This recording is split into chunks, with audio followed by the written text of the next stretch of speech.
Hi YouTubers, specifically Ducati 748 owners. I did the headlight upgrade, side light upgrade a few minutes ago. Now I'm just going to change the clutch pipeline quickly. To make life easier and to save time, I've already drained the fluid out. I'll show you exactly how I did it. Oh, before I show you how I did it, I'll show you what you will need. 12mm spanner, 8mm spanner for the bleed nipple. That's all the tools you'll need, assuming you've got your fairing and everything off. What I'm upgrading to is a nice new Hell blue brake line to go with the blue paint job, so Red Bull Ducati. I also have titanium fittings, new titanium banjo bolt with built-in bleed nipple and new titanium banjo bolt for the top. I just love titanium. Got titanium all over this bike. Virtually every nut and bolt now, everything. It's gone mad. If the missus knew how much I'd spent on this bike, she wouldn't be filming me with that. She'd be making me eat it. But anyway, enough said. First things first. To drain the fluid, take your cap off. Put it to one side. Get a container to drain the fluid into. Your 12mm spanner. Crack that off. When I say crack it off, I mean actually your banjo bolts. So that should come out. Now this should not be dripping because I've already spent a quarter of an hour doing this. Well, to be honest, what I actually did was I took it off, balanced it here and let the fluid drain out. If I can get it how it was earlier, which I can't. But anyway, once the fluid has drained out, which I think this is pretty dry now, put that to one side. I did have that balanced up there earlier. All the fluid was drained into the container. Then I knocked it over, so all that fluid is now in my carpet. But hey ho, these things happen. Next job. Release your plastic clips, your retaining ties, reusable. There we go. Let's take one more up here. Now, I haven't loosened this off yet. So, when you crack that off, oh, it's tight. That is tight. Hopefully, this is going to come and not snap. God, that's tight. Now, if this breaks, it's a whole different video.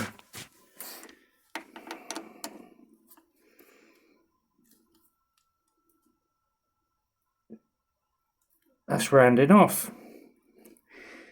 Right, now that is a major problem. Can't even get the spanner on there now.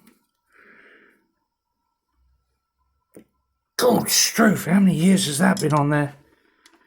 Right. This is a nightmare now. This has gone from being a simple 10-minute fix. Right, okay. Gonna have to hold it there while I go and sort out some tools.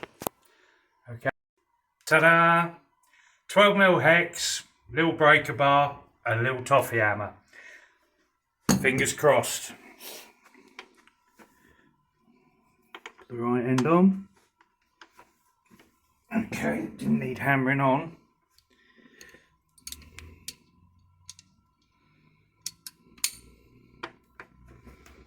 Fingers crossed here. Got it. Okay, there we go.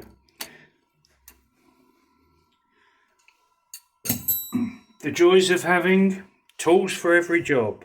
You can never have too many tools, even if you only use it once, because you know when something goes wrong, the shops are going to be shut and you can't get the tool you want.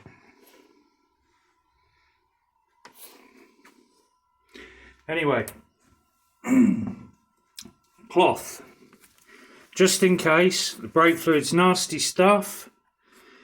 That's you don't want that getting all over your paintwork or anything really, so make sure when you're taking this apart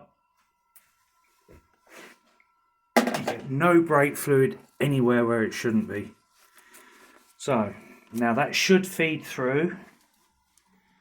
Here we go. Here we go. One second-hand brake line. If anybody's in the market for an OEM brake line, clutch line. So next one, let's feed the next one through. And it came up on the inside, didn't it? It came up on the inside.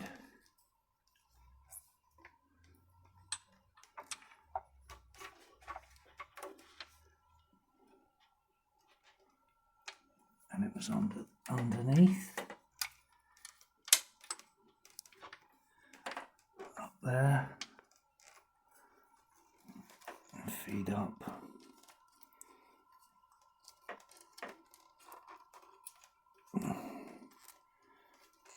Can't remember if it came out there or underneath. I think it was underneath. That's better. Okay, so one new brake line, and I forgot to put my gloves on. Okay, one new titanium banjo bolt with new copper sealing rings. Let's just put that on loose for the moment till we get it all tied in place. It's looking good already. In fact, I might not want to do that for the moment because I want to get the orientation correct at the other end first. So this end is angled, so we have a slight angle there. So we take our new titanium, let's put that,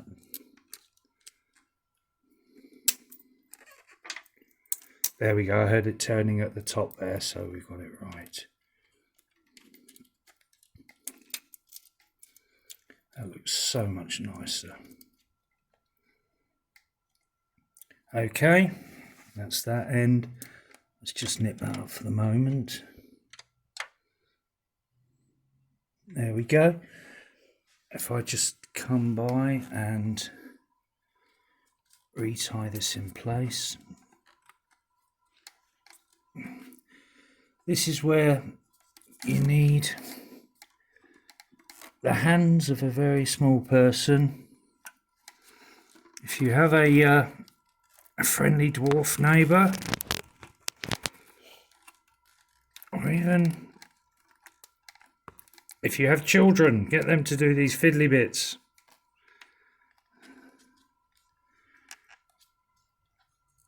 Okay, that's one. Tuck everything out of the way, make it look good. There's the other one falling down. That goes that way.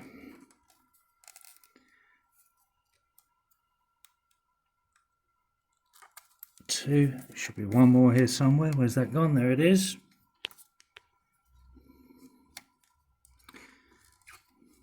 Keep that there. There should be one at the top. There it is. If I can get by.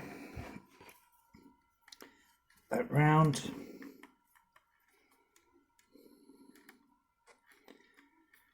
This is a very, very quick job normally, but if you like me and you like to bling your bike up a little bit and get matching pipes the same colour as your paintwork, and also changing your fluid regularly for safety reasons, but also it looks lovely. Okay, so let's put that on.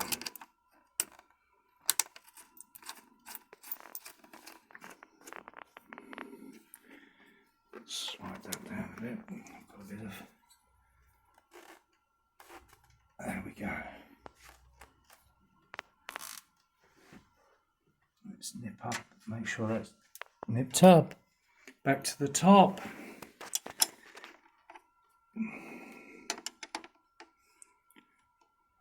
That does not feel like the new titanium feels like an 11, not a 12. Let me just see if I've got an 11 in here. I thought I had. Do have. Let me double check that. That is 11. Right, okay, so let's nip that up. There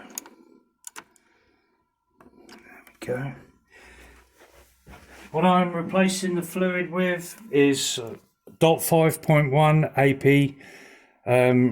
It's good for track days. I don't know about out and out racing, but they call it race fluid. But it does the job. It's got a much higher boiling point than the normal DOT 3 or whatever you guys are using. Right, let's get this another all over the carpet job coming up here.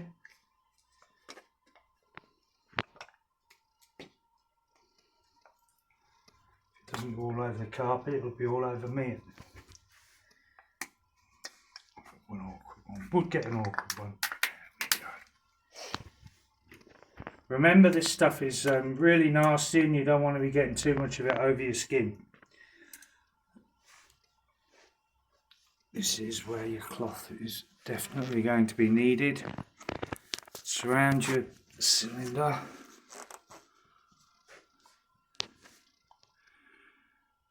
Top that right up because that's going to drain through. When that's topped right up, put a pipe on your bleed nipple.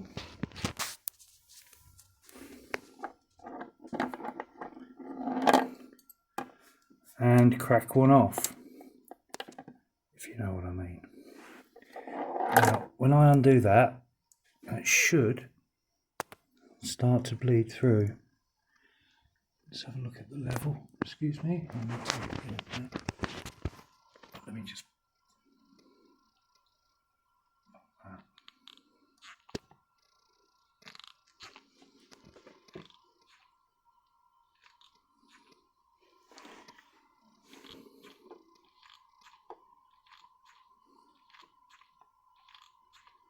Now, if you're bleeding something and it doesn't seem to be going down very quick,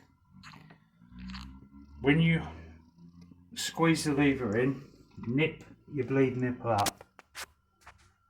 Let me turn that off. Nip the bleed nipple up. Let it out. And then squeeze and release. And do it back up.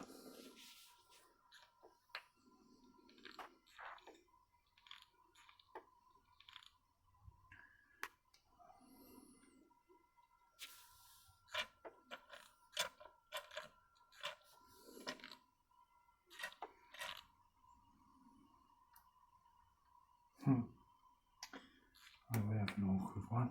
Squeeze, hold it in, open the nipple, let it out. Now, let's just tighten it. Out, in, open, out, in, open. The old way of doing it, I don't have a pressure bleed. Oh, it's going down, so that's working. Just every time you push it in, open the nipple. When you release the lever, open, tighten, release. Yep, now it's going down.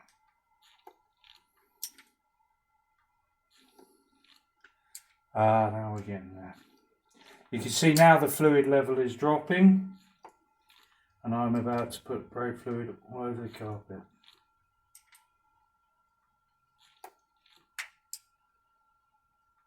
Any of you watching this, don't tell my missus.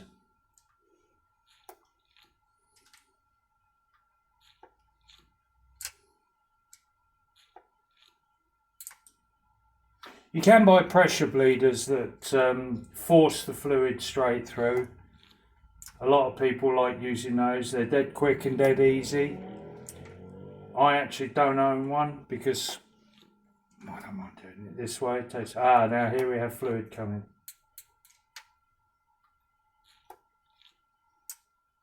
There we go.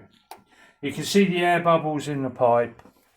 So when I squeeze that in and let the fluid valve open, there we go. Let me just top up the fluid.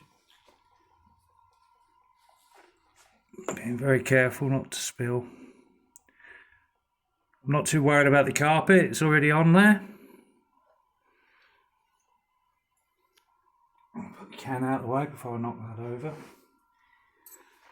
Don't go pumping it really fast because sometimes you'll squirt it out the top. So always be careful. There we go, more fluid.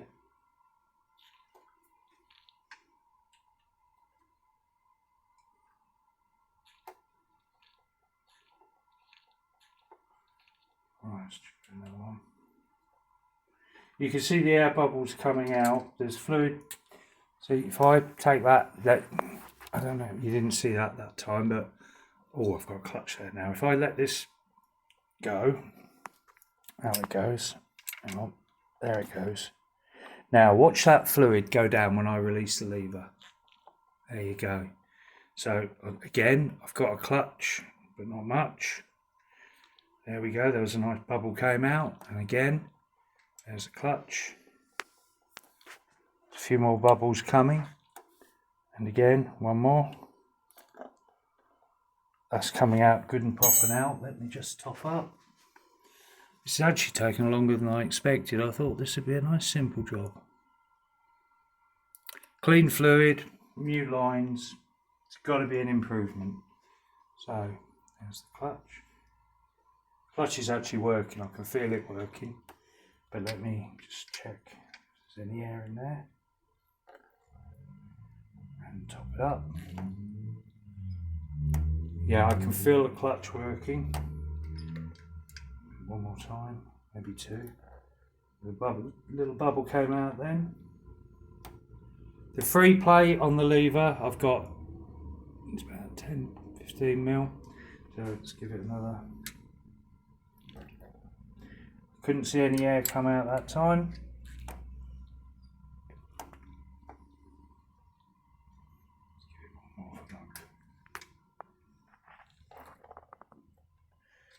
Right, okay.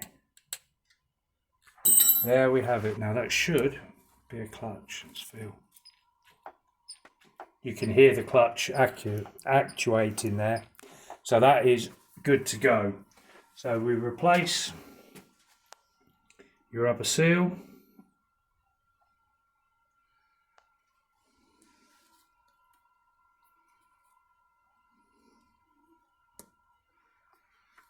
And your cap.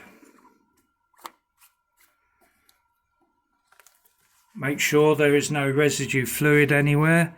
Check around your banjo bolt, make sure that's dry, there's no fluid showing. Same at the other end, have a good look when you take that off. Put it over the carpet. Double check. That was double checked, and just double check your bleed nipple. And then I did have a rubber cap.